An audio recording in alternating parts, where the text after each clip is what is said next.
Folks. All right, folks. It is OAC Podcast number 9.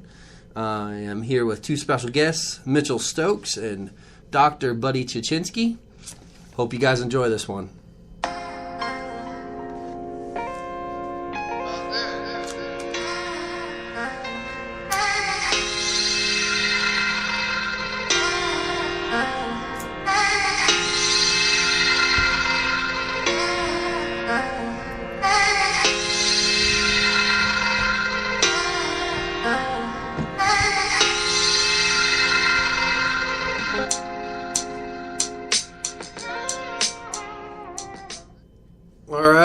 So, topic of the day, real quick, before we talk about any of this bow hunting, fitness, whatever stuff we decide to discuss. You two, real quick. Mayweather or McGregor, and why?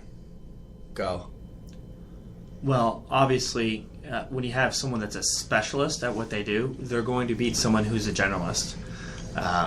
It's tantamount of taking a CrossFitter up against an Olympic weightlifter that does that for profession and trying to beat them. Can they compete in the same realm? Maybe, but nowhere near the high level. I think that he stood his ground. He did a really good job considering he's a generalist in his sport. But the same token, an Olympic weightlifter is not going to win a 5K over Rich Froning. So... Yep. With that same token, you're not going to have Mayweather go into the octagon and win. He's going to get his self handed to him. That's a really good explanation, buddy. I'm a UFC guy. I'm an MMA guy. I watch some boxing, but I'm not a huge fan of boxing. I wanted McGregor to go in there and kind of prove himself and show that he'd get the job done. At first, I thought that Mayweather had his hands full, and I was really impressed with what McGregor was doing, and he did a pretty good job. Four rounds? He got some hits. He got some hits in there. I think he got to McGregor more than Mayweather more than anyone thought he would.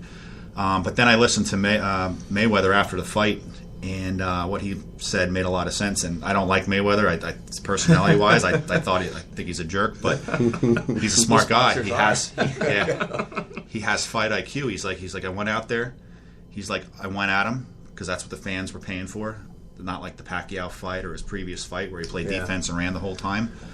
But he said, I went at him, and I said I made him throw some shots. And when he started to come off the gas in the 7th, 8th round, he's like, that was the game plan. Tire him out, let him punch himself out, and then turn it on. He said he lasted 2 rounds more than I thought he would. But once we got to that 9th and 10th round, it was time to put the gas on. And he let him wear himself out, and then he went after him. I think that was smart. I mean, he's the smartest boxer, best boxer ever. Yeah, absolutely. I mean, I don't judge him by his personality at all, but when it comes to boxing, you just cannot argue. You know, you're not 49 now, and I don't even know if 50-0 should be granted to him beating a guy that's circumstances. That's a rookie boxer. Yeah, okay, maybe he's a little bit more than a rookie, but man, I wanted McGregor to win. Well, on the personality note, you gotta think, and this has been what I've found is generally if someone's at the top of their game, whatever athletics or profession it is, they have a little bit of a, you could say, narcissistic personality, and they're a little selfish because you don't get to that point without being having that a little bit self-serving. You have to be. Absolutely. No, that's a good point. You've sacrificed something. Other people have sacrificed something for you at that point to get to that spot. Well, icebreaker out of the way. Topic at hand. I've been talking to you guys for...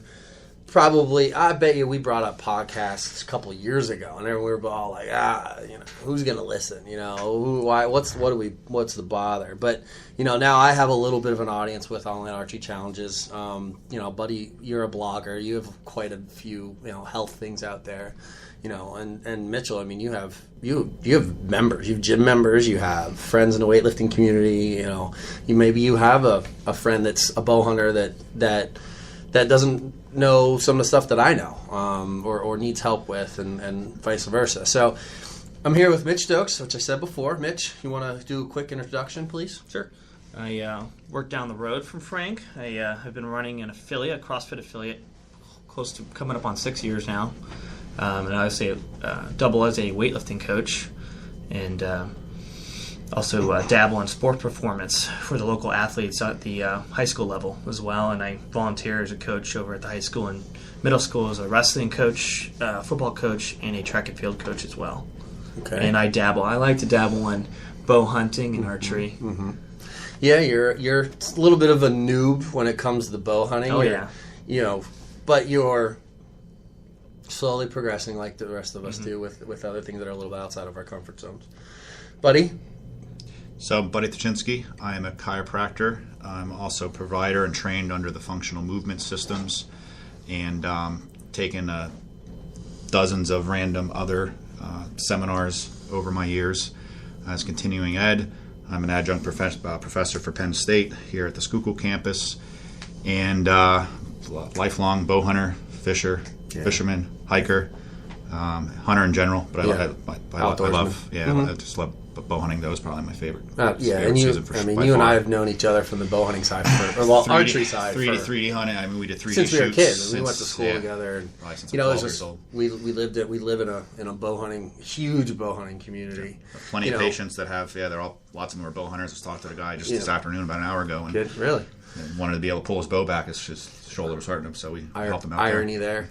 So, and then you guys all know me, but I don't typically go into my credentials with OAC just because I'm the figurehead of it, but I am a USA Level 3 coach. I got 2 more levels to go, and getting Level 5 is tough, and Level 4 is on the agenda. I'm also the Southeast Regional Coordinator for Classic 3D Archery, so I have the Advanced Classic 3D training, which isn't much different than like a USA Level 2, but I do actively coach. I actively coach multiple archery athletes and also do online coaching for archery athletes. So, I watch a ton of video and work with tons of archers and stuff. And, I'm one of those people I watch these videos and I watch people do things that are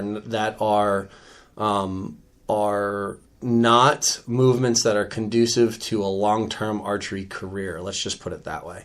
And that's archery. That's directly related to archery. But, the reason that you two are here is because, Mitch, and dare I say, both of you are experts in your own right. You actively work with athletes, but you actively work with patients, and you see the movement patterns and the errors that general public... Yeah, on a daily basis. On a daily basis, and I digress a little bit. I'm also a CrossFit Level 1 coach, although I barely actively coach anymore because of all this archery nonsense that I've gotten myself into.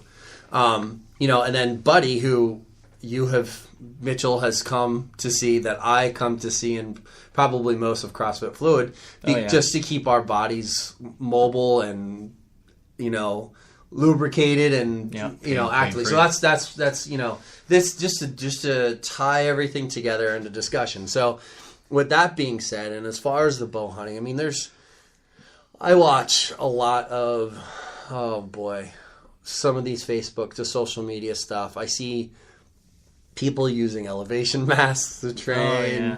I see people drawing their bow, and obviously with the podcast we can't, but people that draw their bow this way, they do this elbow down and draw it back, and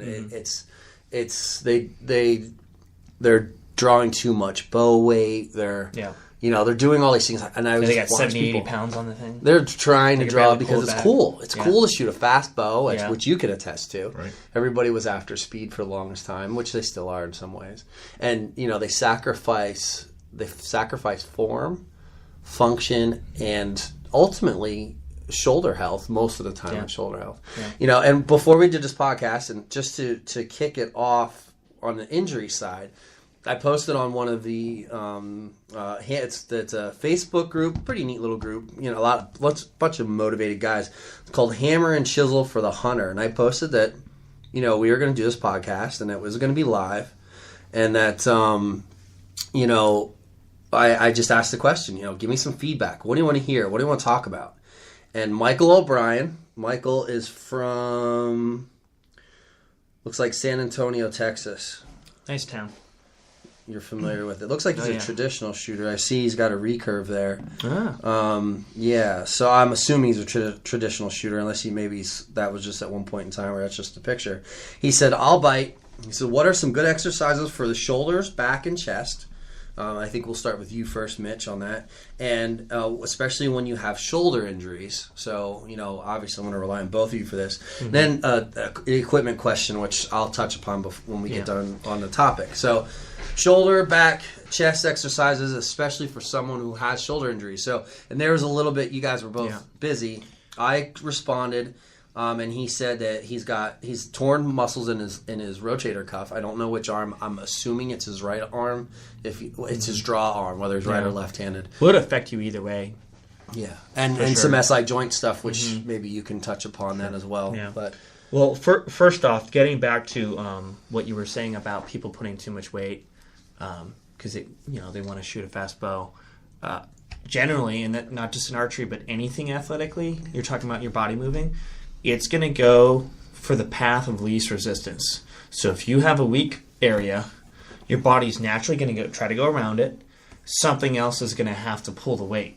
If your scap and your lats are not activating properly, something else is going to have to do the work. And generally, it's a muscle tissue that probably isn't made for a lot of reps. If you're shooting, an average 50 to 100 arrows a week? I would say a week. Somebody who is extremely active is shooting 50 to 100. That's a lot. That's a lot in a week for your average bow hunter. For a professional athlete, no, that's not. But for Billy Joe bow hunter, that's a lot. That's someone with some time on their hands or dedication. So let's say 30 to 50 for your average Joe Blow in his backyard or in his garage during the winter. It still takes its toll if he's doing that 3 days a week or whatever, and he's moving improperly.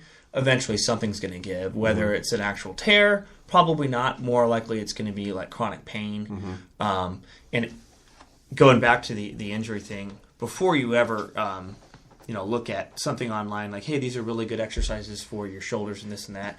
If you actually are recovering from an injury or you've recently got a surgery, you should consult a physio or a doctor or someone, a PT. That can give you recommendations before you ever just jump in the train and get in the gym and start moving around. You might have limitations. You might have things that they want you to avoid. A certain range of motions that you might have problems with that you need to strengthen, like external rotation of the shoulder is a big one for not just bow hunters but anyone in athletics or just in general. Most of the population is kyphotic. They're shoulders are slumped together. Right. They're hunched over at the desk all day. So they're pulled tight. Chest is tight. They have tight pecs. The last thing they necessarily need to be doing is benching. I like overhead work myself. For some, when you're talking about this joint health, it doesn't need to be heavy. You don't need to hit a 1-rep max. You can just do a lot of repetitions, sets of 10, sets of 5, build some strength with dumbbells, kettlebells. Really single arm and single leg movements. When you're talking about just general health and fitness, you're not looking to win the Olympics, goes a long way over doing actual barbell lifts. And you bring up a good point there about the injuries and about what precedes the injuries. Hardly ever does an injury just happen from that one thing that person did in the gym that day. Yeah. Or they'll say, I went out and I chopped wood over the weekend and now my upper back's sore, my neck's sore, my shoulder's sore. Usually there's some underlying factors there. And there's, I'd say, two major ways you can develop an injury. One is a sudden high impact sort of stress on a particular joint or ligament or tendon. And that's like if you roll an ankle all of a sudden, or you lift something way too heavy, or if you have a car accident. But the other way to develop an injury is a lot of really poor movements or suboptimal movements over a long period of time. So like we brought up before with taking 80, 100 shots during a given practice session night after night, you might have some weakness there and you might have an issue there and you're using improper form. Eventually that's going to catch up to you. So your body will compensate for a long time until it can't anymore.